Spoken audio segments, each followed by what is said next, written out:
Drama की starting हमारी female lead सूजी से होती है, जो कि एक माउंटेन गर्ल है। वो अभी यहाँ अपने प्रैक्टिस में लगी होती है, पर तभी उसकी नाक में से खून बहने लगता है और इतने में सिस्टम उसे बात करता है और सच बारे में बताता है कि वो जल्द ही मरने वाली है, क्योंकि उसकी पूरी लक खत्म होने वाली है, इसलिए वो 1 महीने के अंदर गरीबी में मरेगी। ये सुनकर वो शॉक होती है, पर फिर सिस्टम उसे बताता है कि शहर के रिचेस्ट मैन का ग्रैंडसन अभी जल्दी मरने वाला है। उसका नाम फूजिन है, तो अगर वो उसे शादी कर लेगी तो फिर उसकी सारी इनहेरिटेंस जो कि बिलियन एसेट की है वो सब उसे मिल जाएगी और ऐसे वो अपनी लाइफ भी बढ़ा पाएगी। तो सुनते के साथ ही सूजी तो बहुत ज्यादा खुश हो जाती है कि अरे वाह, इतने सारे बिलियन एसेट्स मुझे मिल जाएंगे। फिर वो तुरंत ही माउंटेन से नीचे जाने का सोच लेती है और यहाँ हॉस्पिटल में पहुंचती है। सिस्टम सूजी को फूजिन के वार्ड तक लेके जाता है और वो यहाँ अंदर उसे झाँक कर देख रही होती है और सोचती है कि मैं रिचेस्ट मैन के ग्रैंडसन के साथ बस इनहेरिटेंस के लिए शादी करना चाहती हूँ, तो क्या वो मानेंगे। इतने में मास्टर यहाँ सूजी को देखने के साथ ही यहाँ पे फूजिन के ग्रैंडपा को बुलाकर इस बारे में बताने लगता है कि यही वो लड़की है जो कि आपके ग्रैंडसन को ठीक कर सकती है। तो फिर ग्रैंडपा तो सूजी को देखकर बहुत ज्यादा खुश हो जाते हैं और तुरंत ही उसे पूछने लग जाते हैं कि क्या तुम मेरे ग्रैंडसन से शादी करना चाहोगी। तो सूजी शॉक हो जाती है कि वो यही चाहती थी और सामने से उसे ऑफर आ रहा है। ग्रैंडपा तो कह देते हैं कि अगर तुम मेरे ग्रैंडसन से शादी करोगी तो तुम्हें बदले में जो चाहिए रहेगा मैं वो तुम्हें दूंगा, तुम कुछ भी मांग सकती हो। तो सूजी तो बहुत ही खुशी खुशी कह देती है कि मुझे आपके ग्रैंडसन की पूरी इनहेरिटेंस चाहिए। ये सुन के वो शॉक हो जाते हैं और यहाँ पर सूजी उन्हें कहने लगती है कि मेरा मतलब है कि कहीं अगर आपका ग्रैंडसन मुझसे पहले ही मर गया तो फिर तो उसकी सारी इनहेरिटेंस मुझे मिलनी चाहिए ना। तो ग्रैंडपा भी मान जाते हैं कि ठीक है, फिर हमारे बीच में ये डील होती है। वो तुरंत ही उसे मैरिज एग्रीमेंट देते हुए कहने लगते हैं कि अगर तुम इस पर साइन करोगी और मेरे ग्रैंडसन से शादी कर लोगी तो फिर मैं तुरंत ही फॉर्मेलिटीज को कंप्लीट कर दूंगा। फिर तो सूजी बिना समझे बस बिना देखे साइन कर देती है और यहाँ पे फिर ग्रैंडपा तो बड़े खुश हो रहे होते हैं और इतने में डॉक्टर भी आकर गुड न्यूज सुना देता है कि यंग मास्टर फिर से जिंदा हो गए। ग्रैंडपा और मास्टर बड़े खुश होने लग जाते हैं और फिर डॉक्टर बताता है कि लेकिन उसके सारे ऑर्गन्स धीरे धीरे फेल हो रहे हैं और वो बस कुछ दिन के लिए जिंदा रहने वाला है। सूजी को मनी मन खुशी आ रही होती है क्योंकि वो मरेगा तो ही तो उसको इनहेरिटेंस मिलेगी।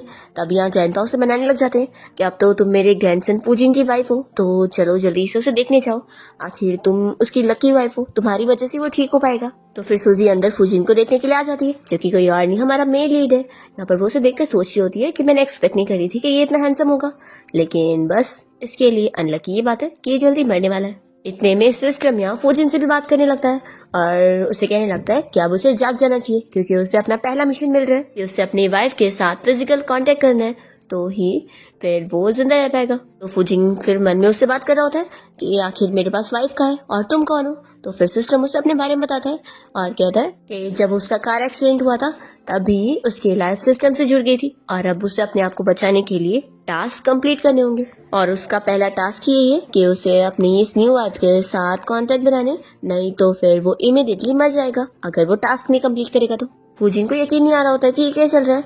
इतने में सिस्टम नंबर काउंटिंग करने लग जाता है और यहाँ उसे थोड़ा बहुत हिलता हुआ देखकर सूजी सोचती है कि अब वो मरने वाला है। तो वो खुशी के मारे उसका हाथ पकड़ के कहने लगती है कि फिक्र मत करो, तुम आराम से मर जाओ, तुम्हारे मरने के बाद मैं तुम्हारी प्रॉपर्टी का अच्छे से ध्यान रखूंगी, फिक्र करने वाली बात नहीं है। और इतने में फूजिन तो उठ के बैठ जाता है, तो वो शॉक हो जाती है। सूजी डर के मारे उसे पूछती है कि तुम इंसान हो कि भूत हो। तो फिर वो कहता है कि क्या अभी तुम ही मुझसे बात कर रही थी। सूजी कहती है कि माना कि मैंने बस इनहेरिटेंस के लिए तुमसे शादी करी हूँ, लेकिन तुम्हारी मौत का मुझसे कोई लेना देना नहीं है।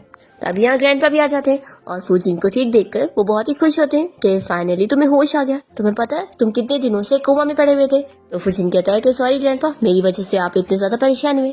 तभी उसके ग्रैंडपा उसे सूजी के बारे में बताने लगते हैं कि ये तुम्हारी न्यू वाइफ है जिसके साथ मैंने तुम्हारी शादी करवाया। तो फिर फूजिन कहता है कि ग्रैंडपा आखिर ये कौन सा जमाना है जहाँ पर आप मेरी शादी करवा रहे। तो फिर उसके ग्रैंडपा बताने लगते हैं कि इसने तुम्हारे साथ मैरिज कॉन्ट्रैक्ट साइन करी है, तभी तो तुम्हें होश आया है। देखो तुम्हारी ये वाइफ तुम्हारी लकी स्टार है, इसलिए अब से तुम्हें इसे अच्छे से ट्रीट करना है। पर फूजिन तो कह देता है कि नहीं, मैं इस शादी को बिल्कुल नहीं मानने वाला हूँ। तो इस सुनते के साथ ही सूजी मन में सोच रही होती है कि मुझे अपनी लाइफ अगर बढ़ानी ना होती तो इसे क्या लगता है कि मैं इससे शादी करना चाहती, बिल्कुल भी नहीं। फूजिन फिर सूजी से कहने लगता है कि मुझे नहीं पता मेरे ग्रैंडपा ने तुम्हें कितने पैसे दिए, लेकिन मैं कह रहा हूँ ना कि मैं तुम्हें इसका डबल दे दूंगा, तो मेरे साथ अपनी ये शादी तोड़ लो। पर तभी सिस्टम फूजिन को मरने की वार्निंग देने लगता है और उसे समझाता है कि उसे अभी 1 मिनट के अंदर सूजी को अपनी वाइफ के तौर पर एक्सेप्ट करना होगा और उन दोनों को ही एक दूसरे को हस्बैंड और वाइफ कहना होगा, यही उसका टास्क है। और फिर 1 मिनट का टाइमिंग शुरू हो जाता है और फूजिन को तुरंत ही हार्ट में पेन हो रहा होता है। तो यहाँ पे फिर उसके ग्रैंडपा उसकी फिक्र करने लग जाते हैं। सूजी तो यहाँ पर उसे बताने लगती है कि उसके ग्रैंडपा ने ऑलरेडी उसे प्रॉमिस कर चुके हैं कि मैरिज एग्रीमेंट साइन करने के बाद ही वो उसे सारा इनहेरिटेंस दे देंगे, इसलिए वो चाहे कितना भी मना कर ले, शादी तो उनकी हो चुकी है। पर फिर इतने में फूजिन उसे कहता है कि मैं तुमसे शादी करने के लिए रेडी हूँ, और उसे वाइफ भी बोलता है। तभी यहाँ पर सिस्टम उसे बताता है कि अब उसके पास सिर्फ 20 सेकंड बचे हुए। तो फिर जल्दी से फूजिन सूजी को मनाने लगता है कि अब हमारी शादी हो गई है ना, तो तुम भी मुझे हस्बैंड बोलो। ये सुन के ग्रैंडपा खुश रहने लग जाता है और कहते हैं कि तुम दोनों आपस में आराम से बातें करो, मैं चाहता हूँ डिस्चार्ज प्रोसीजर हैंडल कर लेता हूँ। ऐसा बोलकर वो जाने लगते हैं और बहुत ही खुश होकर जा रहे होते हैं कि मेरे ग्रैंडसन को अब अकल आई गई। सूजी सोचे पड़ जाती है कि इसका दिमाग खराब हो गया है या फिर रिच लोगों की ऐसी हॉबी होती है। तभी यहाँ फूजिन उसका हाथ पकड़ के जल्दी से उसे मना रहा होता है कि जल्दी मुझे हस्बैंड बोलो, और फिर सूजी तो सिस्टम के वार्निंग खत्म होने तक हस्बैंड बोल ही देती है। तो इस तरीके से फूजिन का ये टास्क कंप्लीट हो जाता है और सिस्टम उसे बताता है कि उसे अभी 2 घंटे की लाइफ मिल गई है। तो वो शॉक होता है कि यानी 2 घंटे बाद मैं मर जाऊंगा। फिर सूजी पूछ रही होती है कि हस्बैंड क्या मेरे लिए कोई और भी इंस्ट्रक्शंस है। तभी इतने में सिस्टम फूजिन को बताता है कि उसके 1 घंटे और बढ़ गए लाइफ के, अब उसके पास 3 घंटे। तो ये सुनकर वो फिर पूछता है कि आखिर मेरे लाइफ के घंटे कैसे इंक्रीज हुए। तो सिस्टम बताता है कि क्योंकि तुम्हारी वाइफ ने तुम्हें हस्बैंड बोली, और वो जब भी ऐसा करेगी तो फिर तुम्हारे 1 घंटे और बढ़ जाएंगे लाइफ के। फिर फूजिन सूजी से कहने लगता है कि मुझे तुम्हारे मुंह से हस्बैंड सुनना बहुत ज्यादा पसंद है, तो क्या तुम वापस बोलोगी। वो मन में सोचती है कि चलो जाने दो, आखिर मुझे इनहेरिटेंस के लिए सब बर्दाश्त क्या नहीं होगा। फिर वो उसे हस्बैंड बोलती है। यहाँ पर सिस्टम जिनको बताता है कि फिर 1 घंटे बढ़ गए। तो फिर वो खुश होकर बार बार उसे हस्बैंड बुलवा बुलवा कर बहुत सारे घंटे अपने बढ़वा लेता है और उसके पास लाइफ के पूरे 25 घंटे मिल जाते हैं। यहाँ पर सूजी तो परेशान हो जाती है और कहती है कि क्या बस हुआ। तो फिर वो खुश होकर कहता है कि अब से तुम मुझे पूरे 24 घंटे में सिर्फ हस्बैंड ही कहकर बुलाओगी। और फिर वो तुरंत ही अपने इंजेक्शन वगैरह निकाल देता है और अपना रेडी होने जाता है। सूजी सोचती है कि मुझे वैसे ऐसा सोचना नहीं चाहिए, लेकिन अगर ये मरेगा नहीं तो आखिर मेरे पास पैसे कैसे आएंगे अपनी लाइफ को बढ़ाने के लिए। फूजिन फिर रेडी होने के बाद सूजी से कहता है कि चलो अब तुम मेरे साथ मेरे घर पे चलो। तो वो खुश होकर फिर उसके घर पे आ जाती है और उसका इतना बड़ा घर देखकर खुश होने लगती है कि वाह, रिच लोगों की लाइफ तो बड़ी डिफरेंट होती है। और फिर सूजी यहाँ फूजिन के घर पे रखी हुई सारी चीजों को देखकर सोच रही होती है कि अगर मैं इन सारे ट्रेजर को चुरा कर बेच दूं तो मुझे कितने सारे पैसे मिल जाएंगे और फिर मैं इतनी अमीर हो जाऊंगी तो मेरी लाइफ बढ़ जाएगी। तभी इतने में सिस्टम उसे वार्निंग दे देता है कि अगर वो इलीगल तरीके से पैसे ऐसे कमाने की कोशिश करेगी तो फिर वो तुरंत ही मर जाएगी। ये सुनकर फिर सूजी तुरंत ही दूर होती है और देखती है कि फूजिन तो उसी को ही देख रहा होता है। वो उसकी ये सारी हरकतें देखने के बाद सोचता है कि आखिर मैंने ऐसी वल्गर लड़की के साथ शादी कैसे कर ली। और इतने में फूजिन को सिस्टम की तरफ से टास्क मिलता है कि उसे 5 मिनट के अंदर अपनी वाइफ के लिए अच्छा सा डांस करके दिखाना है जैसे मेल मॉडल लोग करते हैं। फूजिन शॉक हो जाता है और कहता है कि अगर मैं ये टास्क करने से मना कर दूं तो फिर सिस्टम भी उसे समझा देता है कि फिर आगे से उसे कोई टास्क नहीं मिलेगा और फिर वो मर जाएगा। फूजिन सोचने पड़ जाता है कि फिर तो ऐसे मैं कल ही मर जाने वाला हूँ। तो फूजिन डिसाइड कर लेता है कि अब ये करना ही पड़ेगा, तो मैं हार नहीं मान सकता, मैं हर चीज से लड़ूंगा क्योंकि मुझे अपनी किस्मत से फाइट करना है। फिर वो सूजी का हाथ पकड़ के तुरंत ही उसे सामने बैठा देता है और जाके फिर वो डोर लॉक करता है और आगे बढ़ रहा होता है। तो ये डरते हुए कहने लगती है कि माना कि हम लोग हस्बैंड वाइफ है लेकिन हमारे बीच में सिर्फ कॉन्ट्रैक्ट वाला रिलेशन है, तो तुम मेरे साथ कुछ कर नहीं सकते। सूजी तो डरे जा रही होती है। इतने में फूजिन बस लाइट ऑफ करने के बाद म्यूजिक प्ले करते ही डांस करने लग जाता है। तो ये सोचती है कि चल क्या रहा है, क्या ये परवर्ट है। फिर ये उसका डांस देखकर खुश हो रही होती है और फूजिन बेचारा बहुत ही एम्बैरेस हो रहा होता है कि आखिर क्या क्या करना पड़ रहा है। फिर उसका मिशन कंप्लीट हो जाता है तो वो तुरंत ही लाइट ऑन कर देता है और यहाँ पर सूजी उसकी तारीफ कर रही होती है कि तुम्हारी हॉबी तो बड़ी अच्छी है। फूजिन फिर उसे बताता है कि मैंने सुना कि तुम जैसी लड़कियों को ऐसा डांस बहुत ही ज्यादा पसंद है, इसलिए मेरी तरफ से तुम्हारे लिए वेडिंग गिफ्ट था। सूजी को तो शौक लग रहा होता है और वो हंसते हुए उसे थैंक यू ही बोलती है। फिर फूजिन उसे बता देता है कि मुझे दूसरों के साथ रूम शेयर करना बिल्कुल पसंद नहीं है, इसलिए मैंने मेड से कहकर तुम्हारे लिए दूसरा अच्छा रूम अरेंज करवा दियो, तो तुम जा सकती हो। सूजी खुश हो जाती है कि थैंक यू, मैं तुम्हारा ऑर्डर मानती हूँ। और फिर वो अपना जाने लगती है तो उसे डोर खुल ही नहीं रहा होता है। तो वो कहती है कि मेरे लिए डोर खोलने में हेल्प कर दो। फूजिन जैसे ही डोर खोलने जाता है तो इतने में उसे सिस्टम की तरफ से वापस से मिशन मिलता है कि उसे अपनी इस वाइफ के साथ सेम बेड शेयर करना होगा। ये सुनकर फिर फूजिन सूजी से कह देता है कि क्यों ना हम लोग साथ में सोए। ये सुनकर शॉक हो जाती है और कहती है कि हमारे बीच में सिर्फ कॉन्ट्रैक्ट मैरिज है। फूजिन समझाता है कि असल में बहुत सारे लोगों की हमारी फू फैमिली के ऊपर नजर है, तो अगर हमारी इस फेक मैरिज के बारे में लोगों को पता लग गया ना तो फिर मेरी फैमिली का बहुत ही नुकसान होगा, हमारी कंपनी की स्टॉक प्राइस भी गिर जाएगी। ये सुनकर फिर सूजी सोचती है कि अगर स्टॉक प्राइस गिरी तो फिर कंपनी का नुकसान, और ऐसे तो फिर मुझे कितने कम पैसे मिलेंगे। फिर वो मान जाती है और बैट के बीच में यहाँ पर बॉर्डर लाइन बना देती है और कहती है कि तुम इससे क्रॉस नहीं कर सकते, और हाँ, तुम्हें ये भी याद रखना है कि तुम मेरे खिलाफ कुछ भी गलत नहीं सोच सकते। फूजिन कहता है कि मुझे लड़कियों में कोई इंटरेस्ट ही नहीं है, और फिर वो अपना लेट जाता है। तो सूजी भी खुश होकर फिर अपना सोने लग जाती है। फूजिन सोचता है कि मुझे समझ नहीं आ रहा कि आखिर इस लड़की के क्लोज होने पर मुझे डिस्गस्टिंग क्यों नहीं फील होता। फिर इतने में सिस्टम यहाँ पर फूजिन को एक और टास्क देने लगता है और कहता है कि तुम्हें अपनी वाइफ से खुद को लोरी सुलवाना होगा सोने के लिए। ये सुनकर फूजिन शॉक होकर बैठ जाता है। सूजी फिर उससे पूछती है कि क्या हुआ है। तो फिर फूजिन कहता है कि क्या तुम मुझे लोरी सुना सकती हो ताकि मैं सो जाऊं। तो सूजी को भी ये सुनकर शौक लगता है कि ये बोल क्या रहा है। सूजी उसे पूछ लेती है कि आखिर उसे हुआ क्या है, क्या वो एक डोमिनेटिंग सीईओ है जिसकी ऐसी अजीब अजीब सी हॉबीज है। तो फिर वो बताता है कि असल में जब से मेरा कार एक्सीडेंट हुआ है तो मुझे मेरी मॉम की लोरी की आवाज़ सुनाई देती थी, और उसको सुने बिना तो मुझे बिल्कुल ही नींद नहीं आती थी। और वो ये सब झूठे बहाने बनाकर सोच रहा होता है कि आखिर मैं ये सब बोल क्या रहा हूँ। फिर सूजी सोचती कि नहीं, मैं इसकी ऐसी अजीब सी रिक्वेस्ट नहीं मान सकती हूँ, नहीं तो ये पता नहीं मुझसे और भी कौन सी अजीब सी रिक्वेस्ट मनवाएगा। वो मना कर देती कि नहीं, मैं कोई लोरी नहीं गाने वाली हूँ, और अपना सोने का नाटक करती है। तो फिर फूजी ने उसे अपना कार्ड देते हुए पैसों का ऑफर करने लगता है कि अगर वो उसे लोरी सुनाएगी तो ये 2 मिलियन उसके होंगे। सूजी थोड़ा और पैसों की डिमांड करती है, तो फिर वो बढ़ाकर पूरे 8 लाख उसे देने के लिए मान जाता है। सूजी खुश होकर वो कार्ड ले लेती है, और यहाँ पर फिर सिस्टम उसे बताने लगता है कि क्योंकि अब उसके पूरे 8 लाख के एसेट्स हो गए तो उसकी लाइफ बढ़ गई है और उसे 1 महीना और 4 घंटे एक्स्ट्रा मिल चुके। वो बहुत ज्यादा खुश होने लगती है। फिर सूजी उसको यहाँ पे लोरी नहीं बल्कि जोर जोर का गाना गा के टॉर्चर कर रही होती है। बेचारा उसके टॉर्चर से परेशान हो जाता है और सोचता है कि आखिर टास्क कंप्लीट करने के लिए क्या ये मुझे पूरा सुनना पड़ेगा। सूजी उससे लोरी में कही जा रही होती है कि सो जाओ मेरे प्यारे हस्बैंड। और फिर इस तरीके से लोरी सुन कर यहाँ पर सुबह हो जाती है, और सूजी की जैसी नींद खुलती है तो फूजिन को सोया हुआ देखकर ये सोचती है कि क्या ये मर गया है, कहीं ऐसा तो नहीं कि मेरी लोरी सुनने के बाद ये मर गया हो। फिर ये तुरंत ही उसकी सांसें चेक करने लगती है, तभी वो जाग जाता है। इतने में सूजी देखती है कि उसके कुछ बाल टूट गए, तो वो सोचती कि नहीं, मुझे अब जल्द से जल्द और पैसे कमाने के बारे में सोचना होगा, नहीं तो मेरी लाइफ तो ऐसी खत्म हो जाएगी। फिर इतने में फूजिन को यहाँ सिस्टम बताने लगता है कि क्योंकि कल रात उसकी वाइफ ने उसे लोरी सुना दी थी तो उसके उसे 8 घंटे मिल गए थे, लेकिन फिर सोने में भी घंटे कंज्यूम होते हैं तो उसके 6 घंटे फिर माइनस हो गए, और अब उसके पास सिर्फ 29 घंटे लाइफ के। फूजिन सोचता है कि सिस्टम कितना ज्यादा कंजूस है, इसने मेरे 6 घंटे काट लिया सोने की वजह से। ये सोचकर वो गुस्सा हो रहा होता है। तभी सूजी कहती है कि क्या हुआ। वो कहती है कि चलो अब यहाँ पर आ जाओ और डोर खोल दो, मैंने कल रात तुम्हारी सारी बात मानी थी ना। फूजिन कहता है कि वो तो कर दूंगा, लेकिन तुम्हें मुझे कुछ बोलना चाहिए ना, तुम भूल गई कि मैं तुम्हारा कौन हूँ। तो सूजी फिर चिल्ला चिल्ला कर कहती है कि हस्बैंड प्लीज दरवाजा खोल दो। तो फूजिन तो खुश होने लगता है क्योंकि सिस्टम उसे बताता है कि अब उससे 1 घंटे और मिल गए।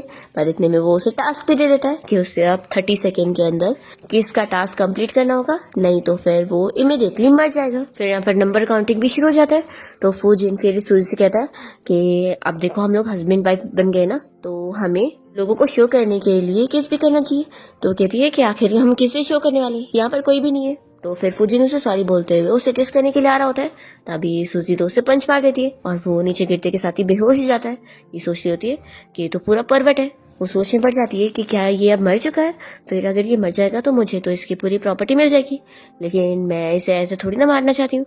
वो तुरंत ही उसकी सांसें चेक करने जाती है। फूजिन तो चाह रहा होता है कि मुझे किस कर लो, पर इतने में सूजी यहाँ पर खड़े हो जाती है और बाहर से ग्रैंडपा इन लोग की आवाज सुनकर डोर खोलने के लिए बोल रहे होते हैं। तो सूजी सोचती है कि मैं क्या करूँ, अब मैं उन्हें क्या एक्सप्लेन करूंगी।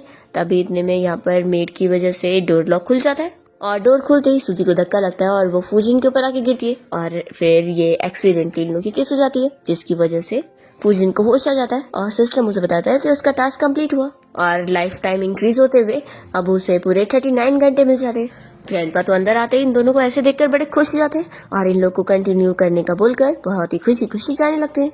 फिर सूजी तो अपसेट हो जाती है कि मेरी फर्स्ट किस तो चली गई, पर फिर उसे भूख भी लग रही होती है तो सोचती है कि इसे तो मैं बाद में सबक सिखाऊंगी, और वो अपने चली जाती है।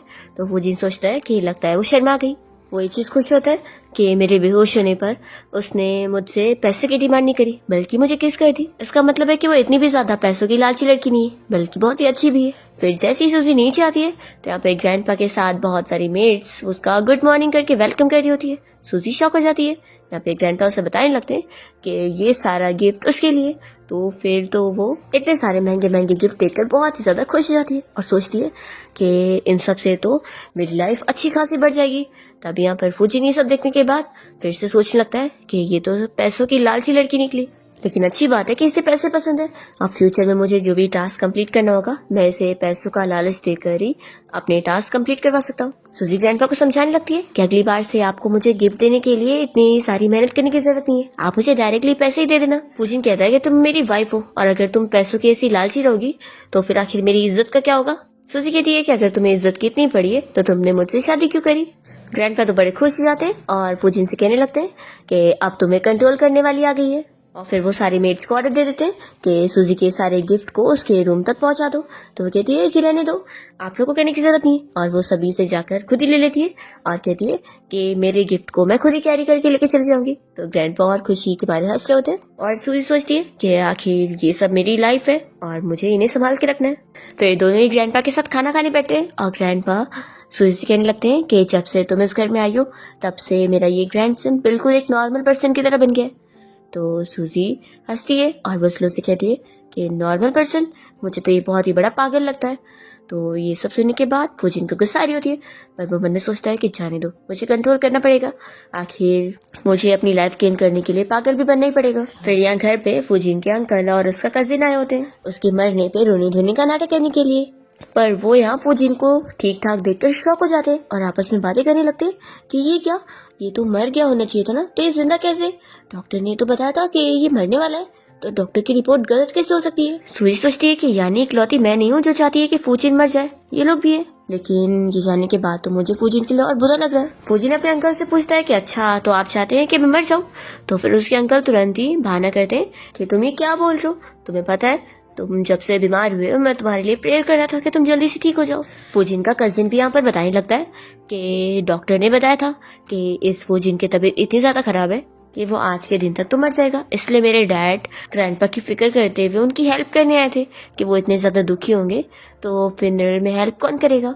ग्रैंडपा इस बात पर बहुत ज्यादा गुस्सा हो जाते हैं और इन लोगों को मारने लगते हैं और कहते हैं कि निकलो मेरे घर से। तभी सूजी तो बहुत ज्यादा खुश हो जाती है और कहती है कि क्या ये बात सच है कि फूजिन आज डेफिनेटली मर जाएगा। ये सुनकर यहाँ पर ये सारे लोग शॉक होकर उसे देख रहे होते हैं। तभी सूजी जल्दी से फिर रोने धोने का नाटक करते हुए फूजिन के पास आकर कहने लगती है कि आखिर मेरी लाइफ इतनी ज्यादा मिजरेबल क्यों है कि अभी मेरी शादी हुई और मैं अभी विडो हो जाऊंगी। तो फिर फूजिन कहता है कि फिक्र मत करो, तुम जब तक मेरे साथ हो मुझे कुछ नहीं होने वाला। सूजी कहती है कि ये तो कितनी अच्छी बात है और मन ही मन सोचती है कि ऐसा कैसे चलेगा, अगर ये मरेगा नहीं तो मुझे इसकी प्रॉपर्टी कैसे मिलेगी अपनी लाइफ को बढ़ाने के लिए।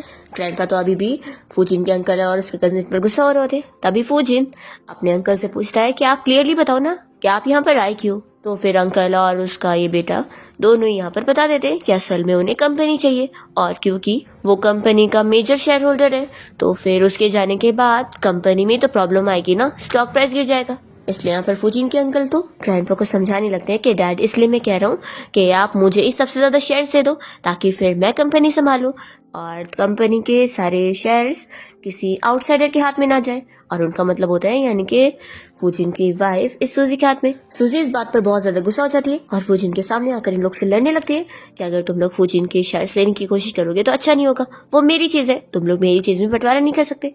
और मन में सोचती है कि बिना शेयर्स के मुझे आखिर इनहेरिटेंस में क्या ही मिलेगा।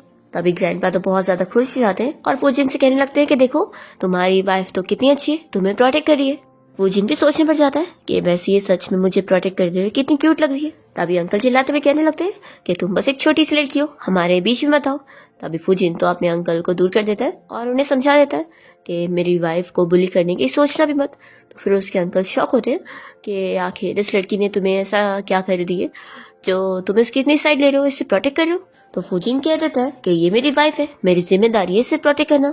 तो इसकी बातें सुनकर फिर सूजी उसे देखती रह जाती है कि वो कितना कूल लग रहा है।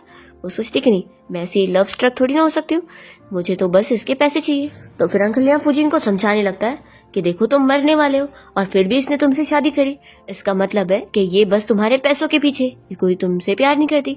तो फूजिन कहता है कि अगर इसे पैसे चाहिए तो मेरे पास पैसे है, तो फिर हम दोनों एक दूसरे के लिए परफेक्ट मैच है। सूजी तो शौक रह जाती है कि आखिर ये मेरी इतनी साइड क्यों ले रहा है, क्या मैं इसके लिए इतनी इंपॉर्टेंट हूँ। वो सोचती कि नहीं, ये ज़रूर इसलिए कर रहा है क्योंकि आखिर अंकल के सामने इसे फेक कपल बनने का प्रिटेंड जो करना है। तो अंकल कहने लग जाते हैं कि अच्छा तुम लोग की अभी शादी हुई और तुम इन लोग इतनी जल्दी लवी टवी हो गए, ऐसा कैसे हो सकता है। तभी यहाँ पर फिर कजिन भी कहने लग जाता है कि ग्रैंडपा कहीं ऐसा तो नहीं कि जो मास्टर ने इस लड़की और कजिन की शादी करवाया है, क्या पता वो इस लड़की के साथ मिला होगा और इन लोगों की प्लानिंग होगी। तो फिर ग्रैंडपा इस बात पर उसे चिल्लाते हैं और कह देते हैं कि अगर उसने और बकवास किया तो वो उसे फू फैमिली से ही बाहर निकाल देंगे।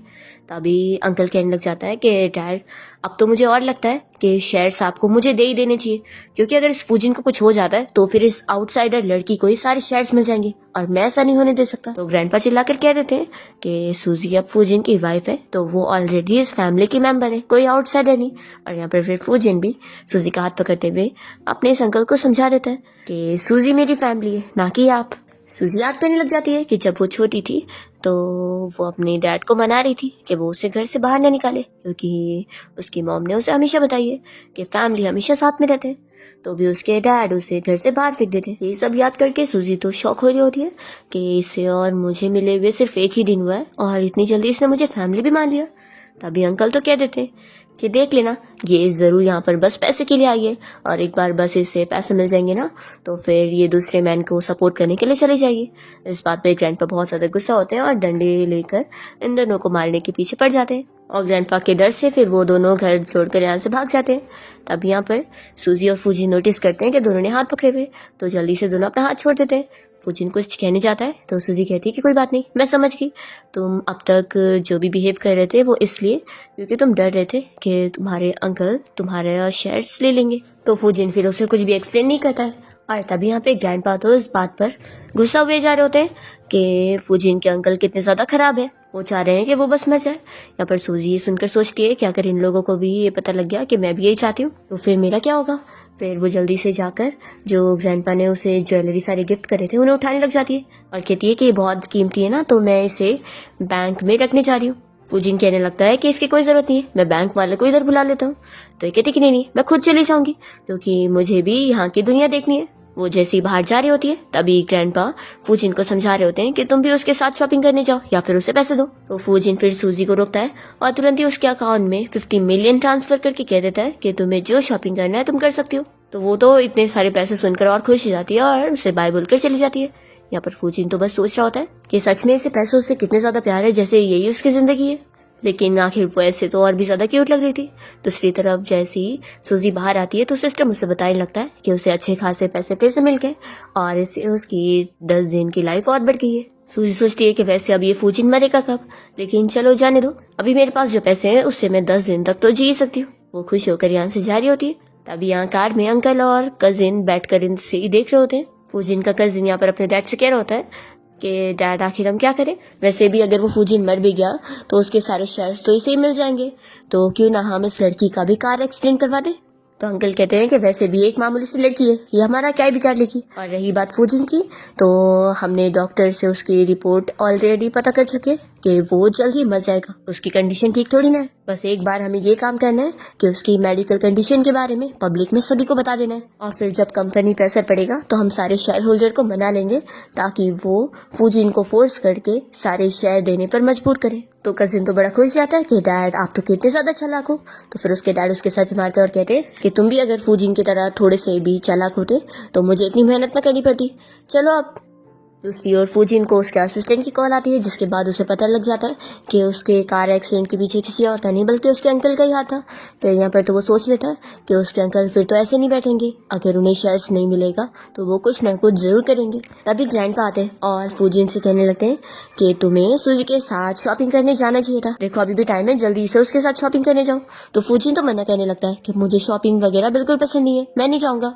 तभी इतने में सिस्टम उसी वक्त ही फूजिन को टास्क देता है कि उसे अभी 10 मिनट के अंदर अपनी वाइफ के साथ शॉपिंग करने जाना होगा और उसके लिए पूरे 10 मिलियन की चीज़ें खरीदनी होगी और ये काम इमीडिएटली होना चाहिए।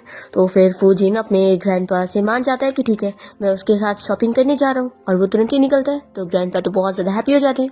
फूजिन यहाँ से निकलते हुए अपने असिस्टेंट को बोलकर सूजी की लोकेशन पता करवा लेता है। दूसरी ओर हम देखते हैं कि सूजी तो एक ज्वेलरी शॉप में गई होती है ये सारी ज्वेलरी का बॉक्स देने के लिए और उसके बदले में पैसे लेने के लिए।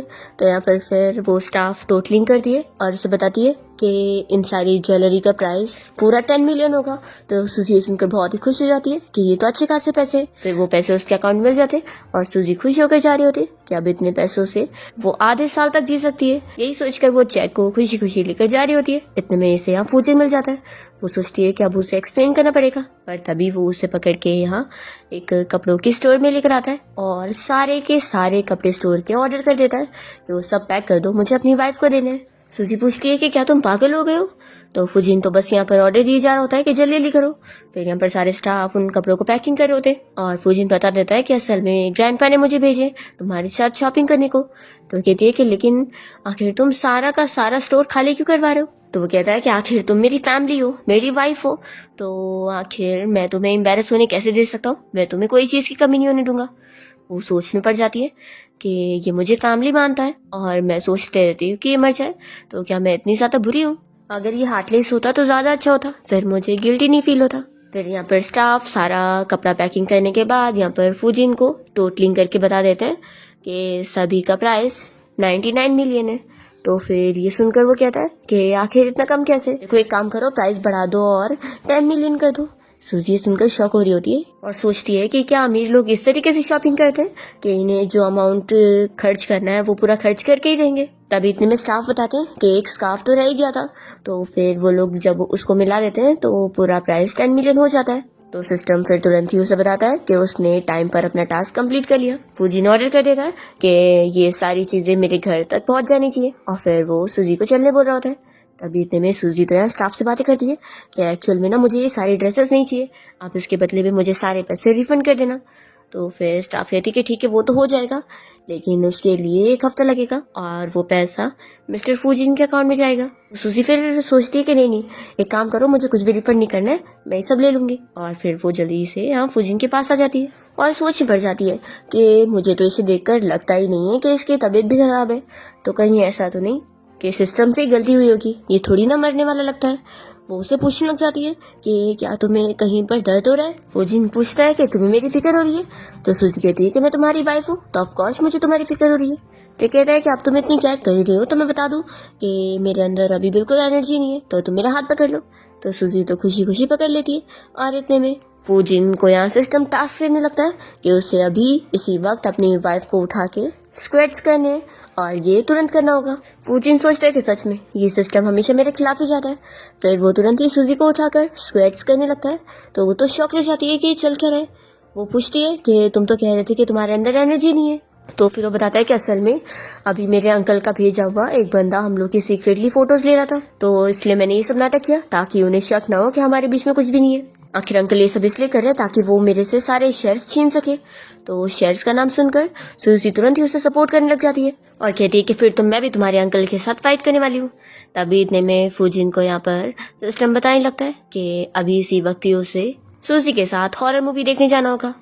तो यहाँ पर फिर वो सूजी को पूछता है कि हम लोग मूवी देखने चलते।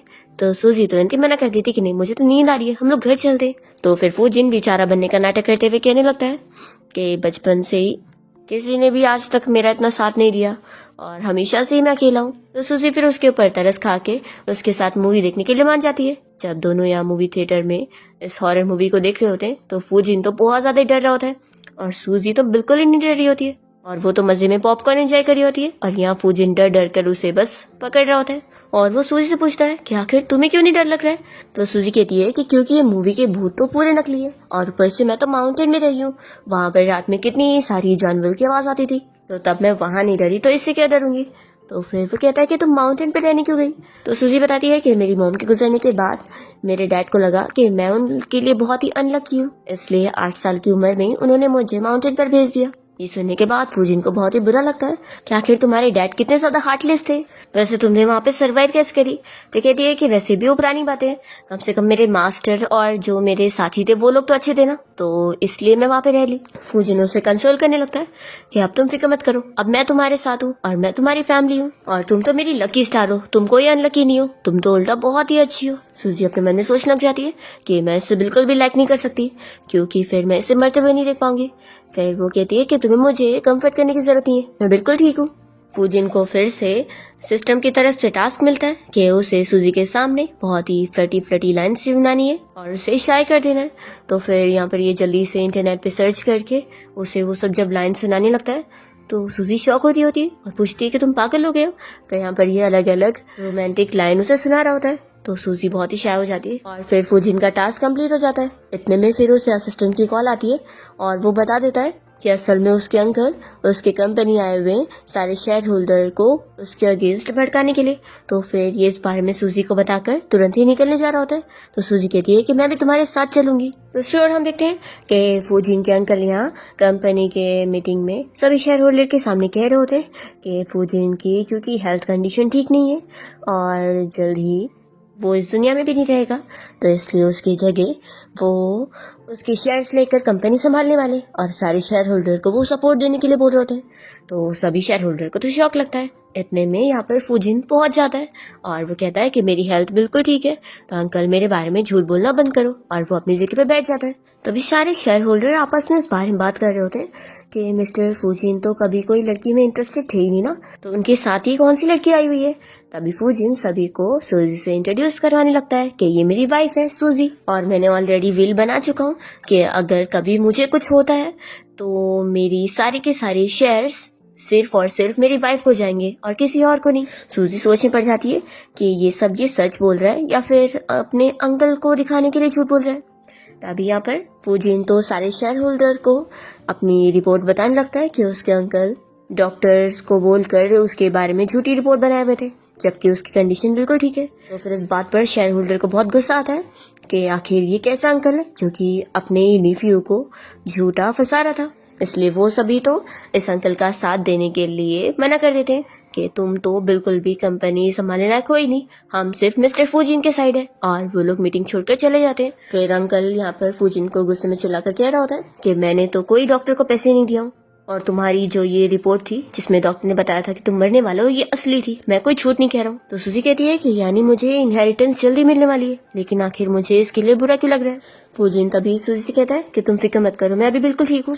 फिर फूजिन अपने अंकल को समझा देता है कि देखो अच्छा ही होगा कि आप मेरे पीछे पड़ना छोड़ दो, नहीं तो जो आपने मेरा कार एक्सीडेंट करवाए थे इस बारे में मैं अगर पब्लिक कर दूंगा तो फिर आप बर्बाद हो जाओगे। अंकल शौक होता है कि तुम्हें इस बारे में पता चल गया। फिर यहाँ फूजिन तो कुछ नहीं कहता और सूजी को लेकर चला जाता है। फिर अंकल सोचता है कि तुम्हें पता भी लग गया तो क्या हुआ, तुम्हारी लाइफ को कोई नहीं बचा सकता।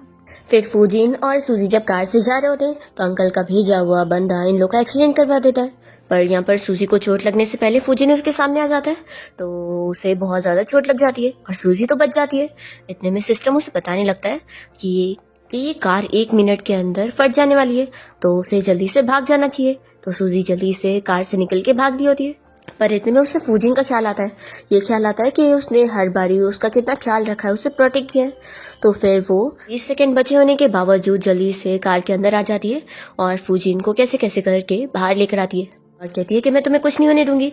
और जैसे ही थोड़ा ये लोग दूर पे आते हैं तभी कार फट जाती है और फूजिन सूजी को देख रहा होता है कि उसने उसे बचाई। इसके बाद जब सूजी को हॉस्पिटल में होश आता है तो फिर यहाँ पे एक ग्रैंडपा खड़े होते हैं और सूजी जिनके बारे में उनसे पूछने लगती है कि वो कहाँ पर है। इतने में वो उसे बताते हैं कि बहुत ही बुरा हुआ और टीवी में भी बैड न्यूज आ रही होती है कि फूजिन के कार का एक्सीडेंट हो गया। तो सूजी अपसेट हो जाती है कि फूजिन को कुछ हो गया है। वो बहुत ज्यादा यहाँ परेशान होने लगती है। तो अभी इतने में फूजिन बताता है कि मैं यहीं पर हूँ। वो देखती है कि वो तो बाजू वाले बेड पर ही लेटा होता है और यहाँ पे वे ग्रैंडपा बताते हैं कि वो बस उसके साथ जोक कर रहे थे, वो देखना चाहते थे कि वो उनके ग्रैंडसन को कितना चाहती है। तो फिर सूजी कहती है कि ग्रैंडपा ऐसा अगली बार मत करना, मैं कितना ज्यादा डर गई थी। फिर फूजिन भी यहाँ ये सब सुनकर खुश होता है। तभी इतने में ग्रैंडपा कहते हैं कि तुम लोग बातें करो, मैं अपना बाहर जाता हूँ। फिर जैसे ही वो उठने लगता है तो सूजी उसकी बैठने में हेल्प करती और तुरंत ही उसे पानी देती है। फूजिन को याद आ रहा होता है कि कैसे उसने टाइम पर उसे कार से बाहर निकाल ली थी। वो सोच रहा होता है कि मैं तो बस सोच रहा था कि इसे बस पैसों की पड़ी है, पर नहीं, इसने मेरी केयर करी। वो इसके लिए उससे तुरंत ही थैंक्स बोलने लगता है कि तुमने मुझे प्रोटेक्ट करी। तो फिर वो कहती है कि इससे पहले तुमने मुझे प्रोटेक्ट करे थे, अगर उस वक्त तुम सामने ना आते तो फिर तुमसे ज्यादा चोट मुझे लगती और तुम्हारी जगह आज मैं यहाँ पर होती। तो फिर वो कहता है कि तुम मेरी वाइफ हो और मेरी ड्यूटी है तुम्हें प्रोटेक्ट करना। तो सूजी कहती है कि यहाँ पर कोई भी नहीं है तो तुम्हें एक्टिंग करने की जरूरत नहीं। तो फूजिन उसे बताता है कि मैं सीरियस हूँ, मैं सच में तुम्हें प्रोटेक्ट करना चाहता हूँ। ये सुनकर वो शॉक हो रही होती है। इतने में यहाँ वार्ड में अंकल और कजिन यहाँ फूजिन से मिलने आए होते हैं। तो सूजी उनसे फूजिन को बचाने के लिए सामने आ जाती है और उन्हें बातें सुनाती है। तभी अंकल तो कह रहे होते हैं कि तुम ठीक हो कि नहीं, मुझे तुम्हारी कितनी ज़्यादा फिक्र हो रही है। तो वो कहता है कि मैं ठीक हूँ, इसलिए तो आप और भी ज़्यादा डिसअपॉइंट हो गए होंगे कि मैं मरा नहीं। तो अंकल और कजिन कहते हैं कि तुम कैसी बात कर रहे हो, उल्टा तुम्हें सेफ देखकर हम लोग तो कितने ज़्यादा हैप्पी है। तो जी उन्हें चिल्लाती है कि तुम लोग एक्टिंग करना बंद करो। तो फिर कजिन कहता है कि तुम एक आउटसाइडर होकर बीच में क्यों आ रही हो। तब यहाँ पर फूजिन गुस्सा आने लग जाता है कि तुम मेरी वाइफ के बारे में ऐसा नहीं बोल सकते। तो अंकल तुरंत ही अपने इस बेटे को मार के उसे यहाँ से भेज देते कि तुम बकवास मत करो, और वो भी यहाँ से चले जाते। तो यहाँ पर फिर सूजी फूजिन से कहती है कि तुमने उन्हें जाने क्यों दिए। फूजिन कहता है कि तुम्हें मेरी कितनी ज्यादा फिक्र है। तो कहती है कि मुझे ये पड़ी है कि उन लोगों ने मेरा भी तो एक्सीडेंट करे, तो मुझे उनसे बदला लेना है। तो कहता है कि फिक्र मत करो, उन्होंने जो करे उसकी कीमत उन्हें चुकानी होगी। सूजी कहती है कि तुम्हें भूख लग रही होगी ना, मैं तुम्हारे लिए कुछ खाने को लेकर आती हूँ। तो कहता है कि मुझे नहीं लगी, लेकिन ये कहती है कि नहीं तुम्हें लगी है, और वो चली जाती है बाहर। दूसरी ओर हम यहाँ पर फूजिन के अंकल को देखते हैं, जो कि अपने बेटे के साथ मिलकर नर्स को यहाँ पर पैसे देते हैं ताकि वो फूजिन के इंजेक्शन में जहर मिलाकर उसे मार दे। तब यहाँ पर सूजी को याद आता है कि मैं तो जल्दी जल्दी में अपना फोन लेने तो भूल ही गई। फिर वो जब वापस जाती है तो उसे नर्स की हरकतें देखकर शक हो जाता है कि उसने कुछ चीजें तो स्लिप ही कर दी। वो उसे ध्यान रखने का बोलती है, और तभी इतने में उसे मेडिसिन पे भी कुछ गड़बड़ी लगती है। तो वो तुरंत ही उस नर्स को पकड़ के डॉक्टर को बुलाती है और कहती है कि डॉक्टर आप चेक करो कि मेडिसिन सही कि नहीं। तो फिर डॉक्टर तो देखते ही बता देता है कि ये असल में इस पेशेंट के लिए सही नहीं है, क्योंकि मिस्टर फूजिन को इससे एलर्जी है, वो मर जाएगा। फिर ये नर्स तुरंत ही माफी मांगने लगती है कि उससे गलती हो गई। सूजी कहती कि नहीं, मैं अभी इसी वक्त पुलिस को कॉल करूंगी। तभी हॉस्पिटल के गार्ड्स इस लड़की को पकड़ के लेके जाते हैं, और डॉक्टर कहता है कि मिस्टर फूजिन आप बिल्कुल फिक्र मत करो, मैं आपको एक क्लियर एक्सप्लेनेशन दूंगा, और इस नर्स के साथ भी अच्छा नहीं होगा। और डॉक्टर तो यहाँ पर ऑलरेडी फूजिन की तारीफ कर रहा होता है कि उसके साथ तो सच में मिरेकल हुआ है, वो कैसे ठीक हो गया, कि उसके ऑर्गन तो फेल हो गए थे। सूजी भी फिर इस बारे में क्वेश्चन करने लगती है कि डॉक्टर ये तो ऐसे ऑर्गन फेल होकर मर रहा था, तो ये बचा कैसे। तो डॉक्टर कहता है कि इसका कुछ भी साइंटिफिक एक्सप्लेनेशन मैं नहीं दे सकता हूँ, ये बहुत ही यूनिक चीज हुई है। फिर यहाँ पर फूजिन तो डॉक्टर को थैंक यू बोलता है और डॉक्टर यहाँ से चले जाता है। सूजी सोच में भर जाती है कि आखिर ये अब ठीक हो रहा है तो मुझे आखिर इनहेरिटेंस मिलेगी कैसे, आखिर मेरा क्या दिमाग खराब हो गया था जो मैं इसे बचाने चली गई। ऐसा बोलकर वो खुद को सजा के तौर पे पिंच कर रही होती है। फिर इतने में फूजिन से कहने लगता है कि फिक्र मत करो, मैं अपने अंकल को तुम्हें कोई हर्ट नहीं करने दूंगा। तो फिर ये मन में सोचती है कि अंकल इस फूजिन को आकर जल्दी से मार दो, क्योंकि मुझे तो आखिर जीना है। तभी इतने में फूजिन का असिस्टेंट उसके पास कोई गिफ्ट लेकर आया होता है, और यहाँ पर फूजिन उसे ऑर्डर दे रहा होता है कि वो उसके अंकल के ऊपर नजर रखे ताकि पता लगे कि उसका अंकल अब क्या क्या करने वाला है। फिर असिस्टेंट चला जाता है और फूजिन इस गिफ्ट को सूजी को दे देता है कि ये तुम्हारे लिए। तो वो खुश हो जाती है और सोचती है कि पिछली बारी से मुझे 1 बिलियन का गिफ्ट दिया था, तो पता नहीं अब कितने सारे का होगा। जैसे ही वो बॉक्स खोलती है तो उसके अंदर उसे बस एक डॉल नजर आती है। फूजिन बताता है कि असल में तुम्हारा चाइल्डहुड अच्छा नहीं था ना, तो तुम्हारे चाइल्डहुड रिग्रेट को कम करने के लिए मैंने तुम्हें ये गिफ्ट दिया हूँ। तुम लड़कियों को तो ऐसे ही डॉल के साथ खेलना पसंद होता है ना। सूजी मन में सोचती है कि मुझे तो लगता है कि सबसे बड़ा रिग्रेट तो अभी मेरा ये है कि मैंने उस नर्स को तुम्हें मारने से क्यों रोक दी। वो उसे थैंक यू बोलती है और कहती है कि लेकिन अब तो मैं बड़ी हो गई हूँ, तो क्यों ना तुम मुझे ये दो। तो वो उसके पैसों के साइन को समझता है कि तुम हार्ट की बात कर रही हो, ठीक है। वो भी उसे हार्ट के साइन दिखा देता है। फिर सूजी कहती है कि ठीक है अब मैं चलती हूँ, मुझे जाकर अपने ड्रेस चेंज करना है और इस डॉल का भी। तो फूजिन सोचता है कि लगता है उसे मेरा गिफ्ट बहुत ही पसंद आया। सूजी तो घर आने के बाद बहुत ज्यादा गुस्सा हो रही होती है और सोच रही होती है कि कैसे उसने जल्दी से जाके नर्स को रोक दी थी। सोचती है कि आखिर मैं बिना सोचे समझे काम क्यों करती हूँ, मैंने उसकी जान क्यों बचाई, कि आखिर मुझे मरना है जो मैंने ऐसा करी हूँ। सूजी फिर फूजिन के वर्ड्स याद करके खुश होने लग जाती है, पर अपने आप को फिर होश में लाती है कि आखिर मैं किसी मैन के फ्यू वर्ड से ऐसे कैसे उसके प्यार में पिघल सकती हूँ। बिल्कुल नहीं, वो जल्दी से मरेगा तभी तो मुझे उसकी सारी इनहेरिटेंस मिलेगी आराम से अपनी लाइफ जीने के लिए। दूसरी तरफ फूजिन के अंकल को इस बारे में पता लग जाता है कि फूजिन ने उसके ऊपर नजर रखने के लिए अपने लोगों को लगाया हुआ है। तो फिर यहाँ पर वो अपने बेटे को इस बारे में बता रहे होते हैं और कहते हैं कि अब हमें सब कुछ सोच समझ के करना होगा, नहीं तो हम फंस जाएंगे। पिछली बार तो जो हमने एक्सीडेंट करवाए थे उसमें वो ड्राइवर ही मर गया, इसलिए उन लोगों को कोई एविडेंस नहीं मिला, लेकिन ये लोग फिर भी प्लानिंग कर रहे होते हैं कि फूजिन को तो हम मार के रहेंगे ताकि कंपनी हमारी होगी। फिर फूजिन जब अपना हॉस्पिटल से डिस्चार्ज हो रहा होता है तो वो अपने असिस्टेंट से पूछता है कि आखिर मेरी वाइफ घर पे करती क्या है, क्योंकि मैं जब भी कॉल करता हूँ तो वो कॉल कट कर देती है। तो फिर असिस्टेंट बताता है कि बॉस असल में मैडम घर पे आजकल बस लाइव स्ट्रीम करती रहती है और वो उसे लाइव स्ट्रीम दिखाता भी है। तो फूजिन तो सूजी को ऐसे किसी और मैन के साथ लाइव स्ट्रीम करते हुए देखकर जेलस हो जाता है और तुरंत ही घर पहुंचकर उसकी लाइव स्ट्रीम को तुरंत ही कट कर देता है। तो फिर वो कहती है कि आखिर तुम्हें हो क्या गया, हाँ। तो फिर वो कहता है कि तुम्हारे पास इतना हैंडसम मैन है और तुम दूसरे मैन के साथ लाइव स्ट्रीम कर रही थी। तो फिर वो उसे समझाने लगती है कि मैं बस कोलैब कर रही हूँ और क्या हो गया अगर मैं लाइव स्ट्रीम से पैसे कमा रही हूँ तो फिर। फूजिन कहता है कि क्या मेरे घर पे तुम्हें खाने की कमी हो गई है या पैसों की कमी हो गई है जो तुम ये सब काम कर रही हो। वो मन में सोचती है कि इसे मैं क्या ही समझाऊं कि मुझे अभी बहुत सारे पैसे चाहिए ताकि मैं जी सकूं। सूजी तो यहाँ पर फूजिन को चिल्लाने लगती है कि आखिर तुम मुझे क्यों रोक रहे हो, हाँ तुम ऐसे मुझे कंट्रोल नहीं कर सकते। तो फिर फूजिन उसे बताता है कि अब वो उसकी वाइफ है तो अगर वो ऐसे काम करेगी तो उसकी भी इमेज जाएगी और इमेज जाएगी तो फिर स्टॉक प्राइस गिरेगी और कंपनी का नुकसान होगा। तो फिर ये सुनते के साथ ही वो उसकी बात मान जाती है क्योंकि आफ्टर ऑल उसे कंपनी की वैल्यू थोड़ी ना गिरानी है, उसके बाद उसे वही सब तो मिलने वाला है। फिर इतने में यहाँ पर सिस्टम फूजिन को टास्क दे देता है कि अब उसे अपनी वाइफ के साथ लाइव स्ट्रीम में पार्टिसिपेट भी करना होगा और उसके साथ कॉस्प्ले करके सभी पब्लिक के सामने उससे अपना लव कन्फेस करना होगा। फिर फूजिन यहाँ सूजी के लिए भी ड्रेस लेकर आता है और कहता है कि चलो अब इस ड्रेस में रेडी हो जाओ क्योंकि मैं भी तुम्हारे साथ लाइव स्ट्रीम में पार्टिसिपेट करने वाला हूँ और तुम्हारी हेल्प करने वाला हूँ। फिर जैसे दोनों रेडी होते हैं तो सूजी को तो फूजिन की ये लुक देखकर बहुत ही हंसी आ रही होती है। तो वो कहता है कि हंसना बंद करो क्योंकि टाइम बहुत ही कम है। एक्चुअली में सिस्टम उसका टास्क कंप्लीट करने का नंबर काउंटिंग करने लगता है कि अगर उसने 50 सेकेंड में स्टार्ट नहीं किया लाइव स्ट्रीम तो फिर अच्छा नहीं होगा। तो यहाँ पर वो जल्दी से सूजी को कह रहा होता है कि हम स्टार्ट कर लेते हैं नहीं तो फिर लाइव स्ट्रीम का जो पैसा आएगा ना वो मैं पूरा कट कर लूंगा। तो फिर ये मान जाती है और जैसे ही लोग लाइव स्ट्रीम चालू करते हैं तो फूजिन सभी पब्लिक से कह रहा होता है कि आज मैं अपनी वाइफ से अपना लव कन्फेस करने वाला हूँ। सारे लोग शॉक हो रहे होते हैं कि उन्हें तो पता ही नहीं था कि ये फेमस सीईओ ऐसे लुक में भी आ सकता है और ऊपर से वो अपनी वाइफ को पब्लिक में कन्फेस कर रहा है। तो सारे लोग ही खुश हो रहे होते हैं। सूजी को ये चीज़ शॉकिंग लग रही होती है कि ये चल क्या रहा है। फिर यहाँ फूजिन उसे किस करना चाहता है तो वो तुरंत ही उसे रोक देती है और पब्लिक से कहती है कि हम लाइव स्ट्रीम यहीं पर ही बंद करें। फिर वो तो तुरंत ही बंद करने के बाद अपने रूम में जाकर इस बारे में सोच के नर्वस हो रही होती है। तो फिर वो बाहर आकर उसे बात करता है और उसे बताता है कि उसे अभी कंपनी का काम आ गया है तो फिर वो जा रहा है। सोचती है कि अच्छा हुआ वो बस एक्टिंग थी, मैं तो कुछ ज्यादा ही सोचने पड़ गई थी। दूसरी ओर हम देखते हैं सूजी के डैड को जो कि यहाँ पर उसकी स्टेप मॉम के साथ मिलकर उसकी लाइव स्ट्रीम देख लेते हैं और वो बहुत ज्यादा शॉक होते हैं कि सूजी ने शादी कर ली है, वो भी शहर के रिचेस्ट मैन फूजिन के साथ। ये स्टेप मॉम तुरंत ही अपनी बेटी को बुलाती है और इस बारे में बताती है कि ये देखो।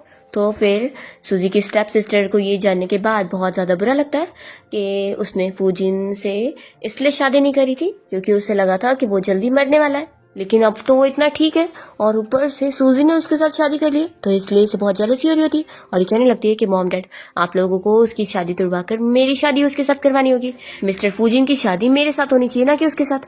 तो यहाँ पर सूजी के डैड और स्टेप मॉम तो यहाँ पर इसे सपोर्ट कर रहे होते हैं और कहते हैं कि फिक्र मत करो हम लोग उन दोनों का डिवोर्स करवाएंगे और सूजी मेरी बात सुन के रहेगी क्योंकि आखिर उसकी मॉम के एशेस मेरे पास है, उसे सुनना ही पड़ेगा।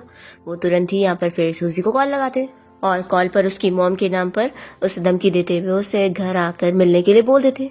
तो सूजी फिर अपनी मॉम को एशेस के बारे में सुनकर तुरंत ही उनसे मिलने यहाँ घर में पहुंच जाती है। यहाँ पर फिर वो कहती है कि बताओ आपने मेरी मॉम की एशेस कहाँ रखे। तो उसके डैड कहते हैं कि तुम आखिर कैसी बेटी हो, इतने टाइम से तुमने मुझे कोई कांटेक्ट भी नहीं करी और अब तुमने शादी भी कर ली और मुझे बताई भी नहीं, क्या पता जिससे तुमने शादी करी हो वो खराब बंदा होगा। तो फिर तो सूजी यहाँ पर ये कह देती है कि आज तक तो आपने मेरी कोई केयर नहीं करे तो आखिर अब आपको क्या है जब मेरे पास अब खुद की फैमिली है। तो आपने मुझे यही बोल के घर से निकाला था ना कि मैं आपके लिए बहुत ही अनलकी हूँ, तो अब आपको कैसे मेरी फिक्र हो गई। तो फिर उसके डैड कहने लगते हैं कि उस साल तुम्हारी मॉम की मौत हुई थी और मुझे मास्टर ने कहा था तो मैंने उसकी बात पर यकीन कर लिया, लेकिन अब मुझे तुम्हारी बहुत ही फिक्र हो रही है तो तुम वापस से घर पे रहने आ जाओ। सूजी मना कर देती है कि इसकी जरूरत ही नहीं, अब आप बस मुझे मेरी मॉम की एशेस दे दो। तो यहाँ पर फिर स्टेप मॉम कहने लगती है कि तुम आखिर अपने डैड से कैसे बात कर रही हो। सूजी उन्हें चिल्ला देती है तो फिर उसके डैड कहते हैं कि आखिर ये तुम्हारी मॉम और सिस्टर है, इनसे अच्छे से बात करो। सूजी कह देती है कि मेरी एक ही मॉम थी और अब वो नहीं है। स्टेप मॉम कहती है कि ठीक है तुम मुझे मॉम मत बोलो, तुम मुझे आंटी ही बोल लो। सूजी कह देती है कि मुझे ये सब फालतू चीजों में इंटरेस्ट नहीं है, डैड आप मेरी मॉम की एशेस मुझे वापस करो। तभी यहाँ पर स्टेप सिस्टर कहने लगती है कि हमने तुम्हें यहाँ इसलिए बुलाया है ताकि तुम फूजिन से डिवोर्स ले लो। सूजी कहती है कि क्यों, फिर क्या होगा। तो लिन बताती है कि वो इसलिए क्योंकि मैं फूजिन से शादी करूंगी। ये सुनकर सूजी हंसने लग जाती है। तो यहाँ पर फिर उसके डैड समझाने लगते हैं कि वो उसकी और फूजिन की शादी के लिए बिल्कुल नहीं मानने वाले और इसलिए उनकी शादी मानी नहीं चाहिए। सूजी कह देती है कि आपके मानने और ना मानने से कोई फर्क ही नहीं पड़ता है क्योंकि मैंने फूजिन से अपनी मर्जी से शादी करी और हम दोनों एक दूसरे से शादी करना चाहते थे, तो आप लोग के करने से कुछ भी अलग नहीं होगा। यहाँ पर स्टेप सिस्टर उसे बातें सुनाने की कोशिश करती है तो सूजी उससे पूछती है कि तुम ये बताओ कि तुम आखिर फूजिन से शादी करने के सपने भी कैसे देख रही हो, क्या तुम्हारी शादी उसके साथ तय थी।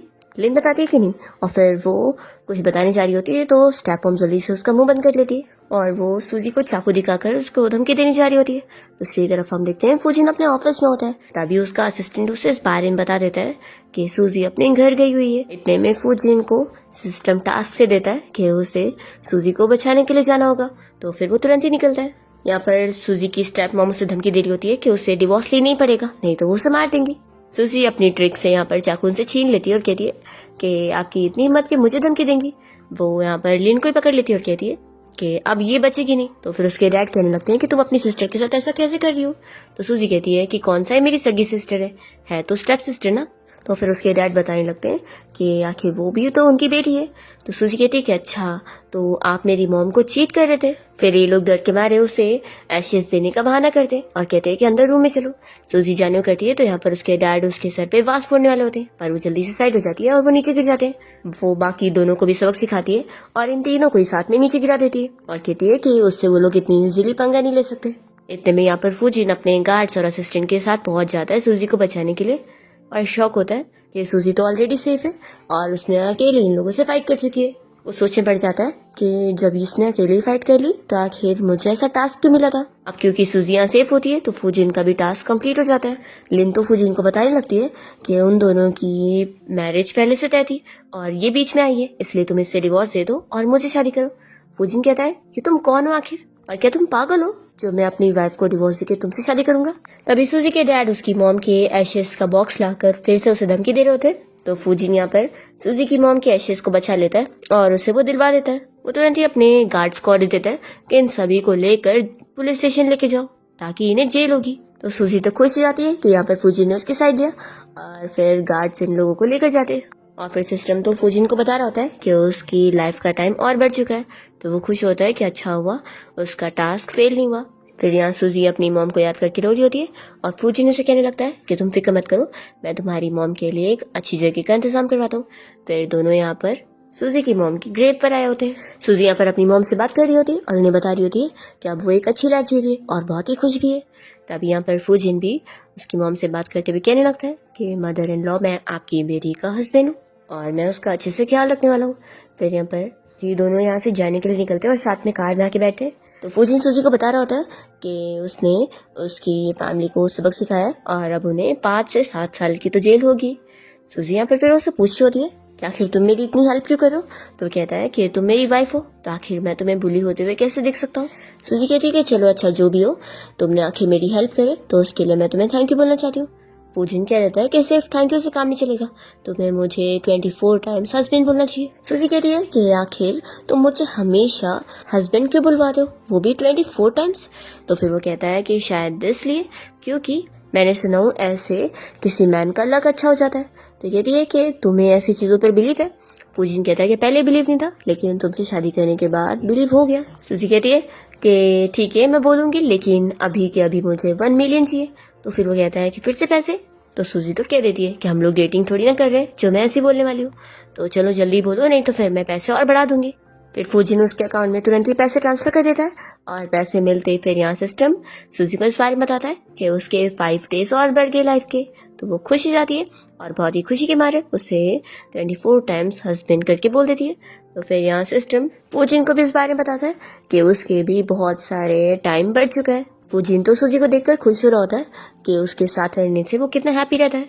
फिर रात में जब यहाँ फूजिन बाथटब में होता है तभी गलती से सूजी बाथरूम में आकर उसे देख लेती है और फिर वो जल्दी से बाहर चली जाती है। इतने में यहाँ पर फूजिन को सिस्टम की तरफ से टास्क मिलता है कि उसे अपनी वाइफ से ना बैग स्क्रब करवाने में हेल्प करवाना होगा और यही उसका टास्क है। तो फिर ये सुनते के साथ ही फूजिन कहने लगता है कि क्या मैं इस टास्क को मना कर सकता हूँ। तो सिस्टम उसे समझा देता है कि अगर वो टास्क मना करेगा तो आगे से फिर उसे कोई भी टास्क नहीं मिलेंगे और उसकी लाइफ यहीं पर खत्म हो जाएगी। वो बेचारा सोच रहा होता है कि आखिर मुझे कितना एम्बैरस होना पड़ेगा। फिर वो सूजी को बुलाता है और उसे हेल्प करने बोलता है, पर वो तो मना कर देती है। तो फिर ये उसे काफी पैसों का ऑफर कर देने लगता है कि मैं तुम्हें 10 मिलियन दूंगा। वो तुरंत ही मान जाती है और जब वो उसका बैग स्क्रब करी होती है तो उसका चोट का निशान देखकर उसके बारे में उससे पूछने लगती है। फिर यहाँ पर फुजिन का मिशन कंप्लीट हो जाता है तो वो सूजी को जाने बोल देता है। इतने में उसका पैर स्लिप हो जाता है और वो तो फुजिन के ऊपर ही गिर जाती है।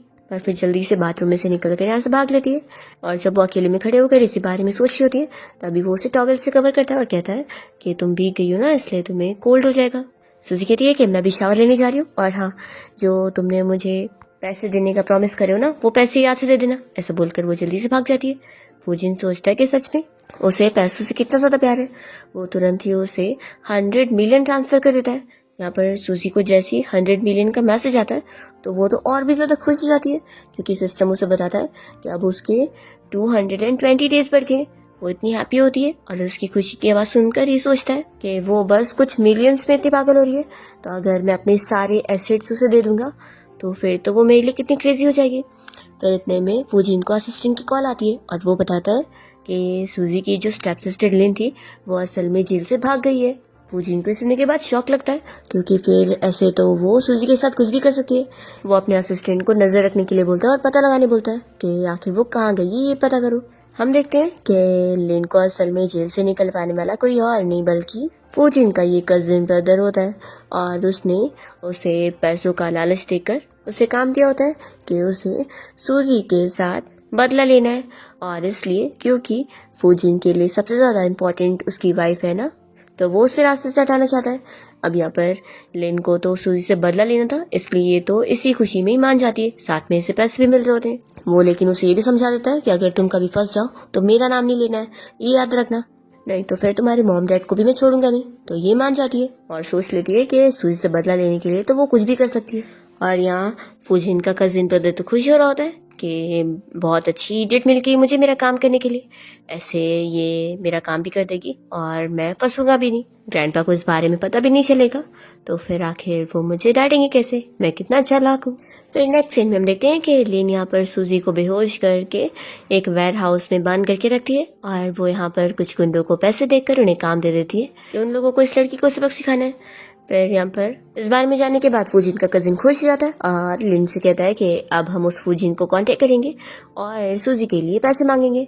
फिर लोग सूजी के लिए फुजिन को कॉल करके धमकी दे रहे होते हैं कि अगर उसे वो सेफ देखना चाहता है तो उन्हें पैसे दे दे। फुजिन फिर सूजी को बचाने के लिए उस वेयर हाउस के बारे में पता करके पहुंच जाता है। जब तक वहाँ वो पहुंचता है तो देखता है कि सूजी बिल्कुल सेफ होती है। वो कहता है कि तुम्हें कोई चोट नहीं आई। तभी वो देखकर शॉक हो जाता है कि उसने ऑलरेडी इन गुंडों को मार के उन्हें अच्छे से मदद जगा के रखी है, और वो उससे डर के बैठे होते हैं और कह रहे होते हैं कि वो लोग दोबारा कभी किसी लड़की को परेशान नहीं करेंगे।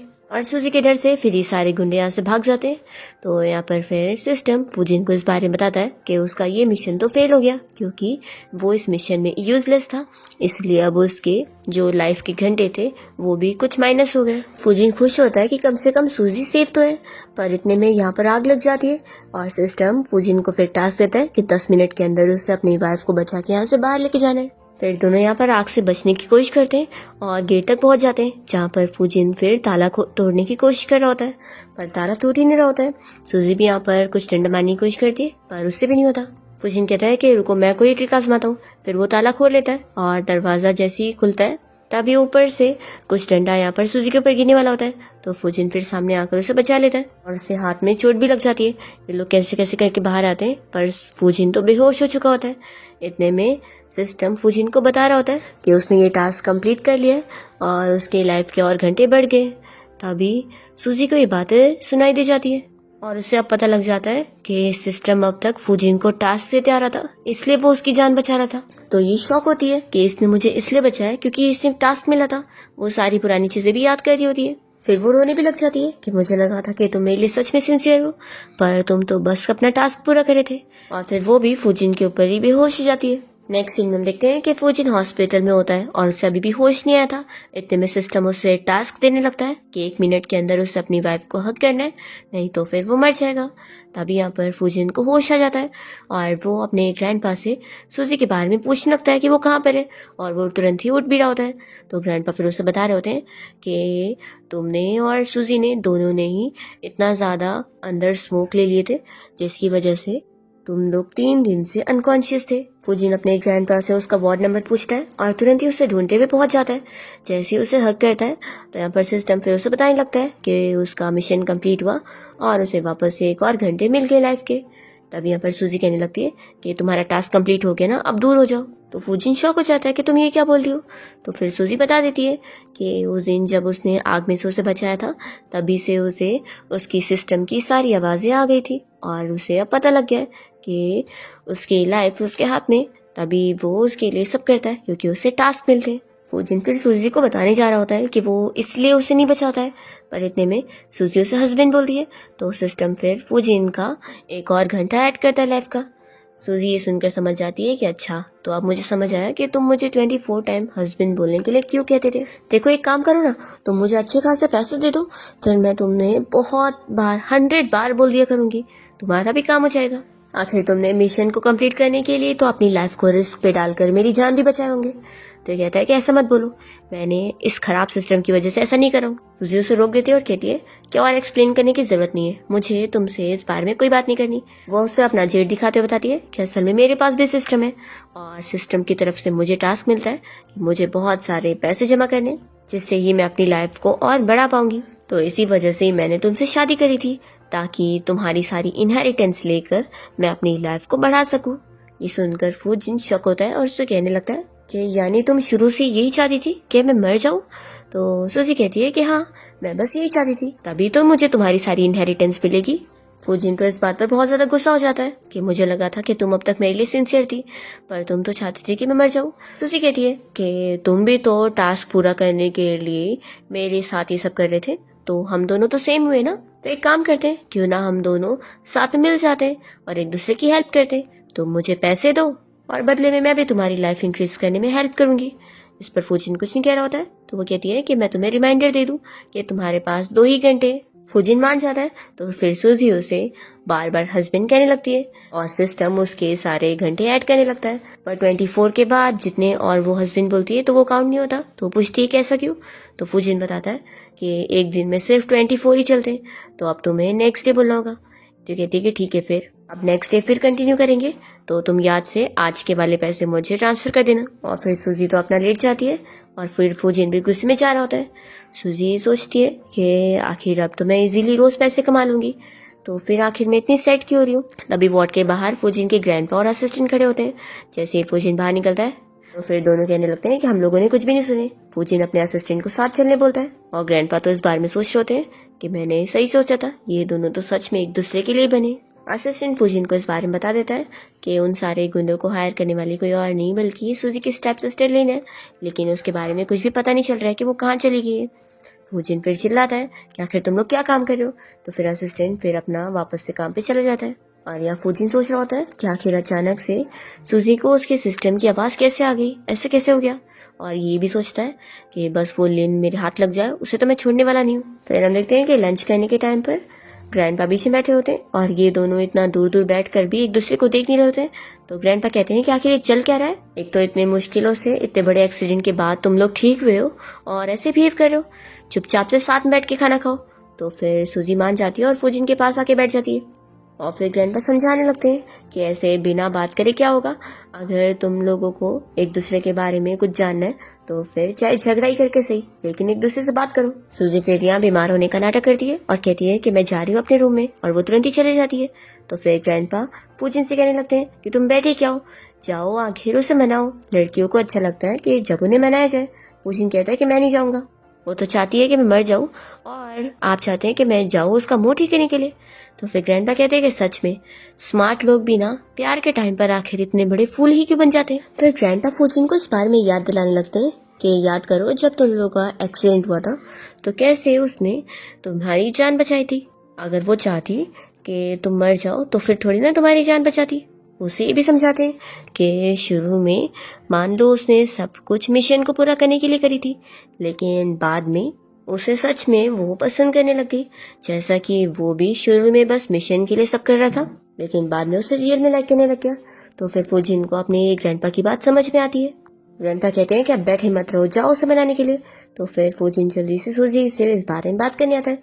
वो तो बहुत ज़्यादा गुस्सा होती है और इससे बात नहीं करती और इससे एक्सप्लेन भी करने नहीं देती है। तो फिर दोनों के बीच में फिर से आर्ग्यूमेंट शुरू होने लग जाता है। सूजी तो कह देती है कि हम दोनों को बस एक दूसरे को मतलब के लिए यूज़ करना चाहिए। तुम्हें मुझसे अपनी लाइफ को बढ़ाने के लिए मेरी ज़रूरत है और मुझे तुमसे पैसे चाहिए, तो हम दोनों ही एक दूसरे की हेल्प करेंगे। वो उसे फिर से बहुत बार हस्बैंड बोलती है तो उसके घंटे बढ़ जाते हैं और इसके बदले में फिर फूजिन भी गुस्से में उसे पैसे दे देता है और कहता है कि तुम बहुत ही हार्टलेस हो। फिर यहाँ पर असिस्टेंट फूजिन के पास इन्फॉर्मेशन लेकर आता है और दोनों को इस बारे में बताता है कि असल में सूजी की मॉम की मौत कोई एक्सीडेंट नहीं थी, बल्कि जानबूझ के उनका खून किया गया था और ये सब हाथ सूजी की स्टेप मॉम का था और स्टेप सिस्टर को भी इस बारे में पता है और वो भी उसकी मॉम की तरह उसकी लाइफ खराब करना चाहती है। यहाँ पर फिर फूजिन की हेल्प की मदद से स्टेप मॉम और डैड को तो जेल हो जाती है और दूसरी ओर हम देखते हैं कि ये स्टेप सिस्टर यहाँ पर सूजी के कजिन ब्रदर के साथ मिलकर और प्लानिंग कर रही होती है और फिर हम देखते हैं कि इसने सूजी को प्लानिंग करके यहाँ पर फिर से अपनी कैद में रख ली होती है और कहती है कि अब तो तुम पक्का मरोगी, मैंने टाइमर भी सेट कर दी हूँ। वो यहाँ से उसे छोड़कर चली जाती है पर इतने में फूजिन यहाँ सूजी को बचाने के लिए आ जाता है। उसे मना करने लगती है कि तुम चले जाओ, मुझे अकेले मरने दे दो, वैसे भी तुम्हें कौन सा मिशन मिला है, तुम मेरी जान बचाओगे। तो फिर वो उसे बताता है कि मैं मिशन के लिए तुम्हारी जान नहीं बचाता था, बल्कि मैं तुमसे प्यार करता हूँ और मैं कहीं नहीं जाने वाला हूँ, मैं यहीं पर ही मर जाऊंगा, चलेगा, वैसे भी मैं तुम्हारे बिना जी नहीं सकता। तो सूजी कहती है प्लीज ऐसा मत करो। वो उसकी लाइफ बढ़ाने के लिए उसे बहुत बार हस्बैंड बोल देती है जिससे उसके नंबर और बढ़ जाते हैं। पर यहाँ पर फूजिन फिर सिस्टम से बात करता है और कहता है कि क्या मैं अपनी लाइफ सूजी को दे सकता हूँ, मुझे नहीं जीना है लेकिन मैं चाहता हूँ कि ये कम से कम सेफ रहे। तो सिस्टम इस बारे में हाँ बोलता है और इस तरीके से सूजी की हथकड़ी भी खुल जाती है और उसकी जान बच जाती है। पर यहाँ पर फिर फूजिन मरने लग जाता है। ये देखकर सूजी उसके लिए रो रही होती है और फिर वो भी बेहोश हो जाती है। इसके बाद जब सूजी को होश आता है तो यहाँ पे फिर ग्रैंडपा एक बॉक्स को लेकर आते हैं तो सूजी को लगता है कि इसमें फूजिन के एशेस है। वो और भी रोने लग जाती है और फूजिन को याद करके उसे बताने लगती है कि वो उसे कितना ज्यादा प्यार करती है और वो बस उसे कह ही नहीं पाई थी। तभी इतने में फूजिन यहाँ सूजी से मिलने आ जाता है और ग्रैंडपा बहुत ही खुश होते हैं और इन दोनों को बातें करने के लिए छोड़कर बाहर चले जाते हैं। सूजी तो पहले तो यकीन नहीं कर पाती है कि फूजिन सच में यहाँ पर आया है, उसे कुछ भी नहीं हुआ है और फिर वो बहुत ही खुश होती है और उसे चिल्लाती भी है कि तुमने आखिर फिर मुझे डराया क्यों। फाइनली दोनों के बीच में सब कुछ सॉल्व हो जाता है और फूजिन तो यहाँ सूजी को वेडिंग रिंग दिखाते हुए उसे प्रपोज भी करता है। दोनों फिर एक फाइनल अच्छे कपल बन जाते हैं।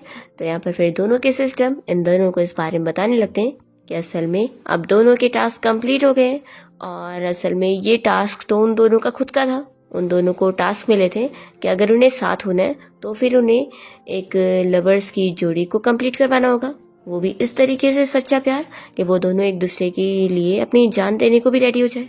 तो इस तरीके से अब दोनों ने टास्क कंप्लीट कर लिए तो फिर वो दोनों भी अब हमेशा साथ रहेंगे, ऐसा बोलकर वो लोग चले जाते हैं। तो सूजी कहती है कि अच्छा तो उन लोगों ने हमें बस टूल की तरह यूज किए। पर फूजिन तो खुश होकर उन्हें थैंक्स भी बोल रहा होता है कि कम से कम उनकी वजह से हम मिल पाए और फिर दोनों बहुत ज्यादा हैप्पी होते हैं और ऐसे इस ड्रामा की हैप्पी एंडिंग यहाँ पर हो जाती है।